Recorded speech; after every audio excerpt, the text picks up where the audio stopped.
என்னடா இன்னைக்கு எலெக்ஷனு ஓட்டு போடுற ஐடியா இல்லையா? நான் ஒருத்தன் ஓட்டு போடுறதுனால இங்கே என்ன மாற்ற போகுது?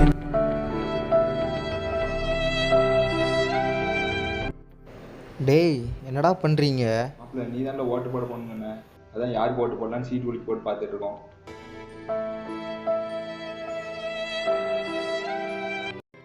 என்ன 5 பேசிட்டு இருக்க? ரெண்டு கட்சியிலேருந்து காசு வந்திருக்கான். ஒன்று 5 இன்னொன்று 7. அதான் 5 நான் வச்சுக்கிறேன், 7 நீங்கள் வச்சுக்கணும்னு சொல்லியிருக்கேன். சரி வாடா நம்ம போகலாம். மாப்பிள்ள உன் குழந்தைக்கு நீ இன்ஷியலாக மட்டும் இருக்கக்கூடாது.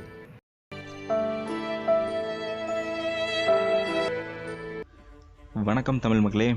இப்போது நீங்கள் பார்த்துருப்பீங்க, இந்த மாதிரியான நம்ம பண்ண ஒவ்வொரு சின்ன சின்ன தப்பும் ஒன்று சேர்ந்து தான் இன்றைக்கி நமக்கு எதிராக இவ்வளோ பெரிய அநீதியை நமக்கு ஏற்படுத்தி கொடுத்துருக்கு. இந்த அநீதிக்கு எதிராக நம்ம எப்படி இல்லாமல் போராடி பார்த்தோம். ரோட்டில் இறங்கி போராடினோம், ஃபேஸ்புக்கில் வாட்ஸ்அப்பில் கருத்துக்கள் பகிர்ந்ததுனால போராடினோம்.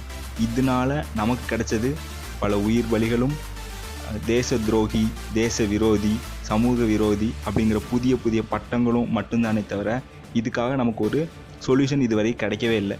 இந்த சொல்யூஷன் இப்போது கிடைக்க போகுது.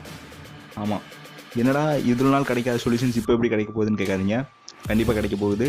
அதுக்கான நாள் April 18 எலெக்ஷன் டே. அன்னைக்கு நாம் போட போகிற ஒவ்வொரு ஓட்டும் அடுத்த 5 வருஷம் நாம் எப்படி இருக்கணும், நம்மளை ஆள போகிறவங்க எப்படி இருக்கணும் அதை தீர்மானிக்கும். நம்மளோட பொருளாதார நிலையிலேருந்து, நம்மளோட சுயமரியாதையிலேருந்து, நம்மளோட சுதந்திரம் வரைக்கும் அதை தான் இந்த ஒரு நாள் தான் தீர்மானிக்க போகுது.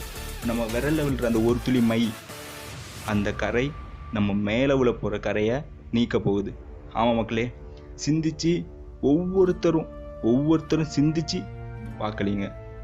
நீங்கள் யாரை தேர்ந்தெடுக்கணும் அப்படிங்கிற விஷயத்த சிந்திங்க ஃபஸ்ட்டு. இப்போது ஒரு கவர்மெண்ட்டை திட்டி ஒரு ஸ்டேட்டஸ் போடுறதுக்கு முன்னாடி 2 செகண்ட் யோசிக்கிற நாம் ஓட்டு போடுறதுக்கு முன்னாடி 5 நிமிஷம் மட்டும் யோசிப்போம். நம்ம ஆள தகுதியான தலைவனை யாராக இருக்கணும் அப்படிங்கிறத ஒரு 5 நிமிஷம் மட்டும் யோசித்து போய் வாக்களிங்க. கண்டிப்பான முறையில் ஒவ்வொருத்தரும் வாக்களிக்கணும், அது கட்டாயம். ஆனால் யாருக்கு வாக்களிக்கணும் அப்படிங்கிறத சிந்திச்சுட்டு நீங்கள் கண்டிப்பாக போய் வாக்களிக்கணும். உங்கள் ஓட்டை யாருக்காகவும் விற்காது. விற்கிற அந்த ஓட்டு தான் உங்களோட விலையாகவே தீர்மானிக்கப்படுது.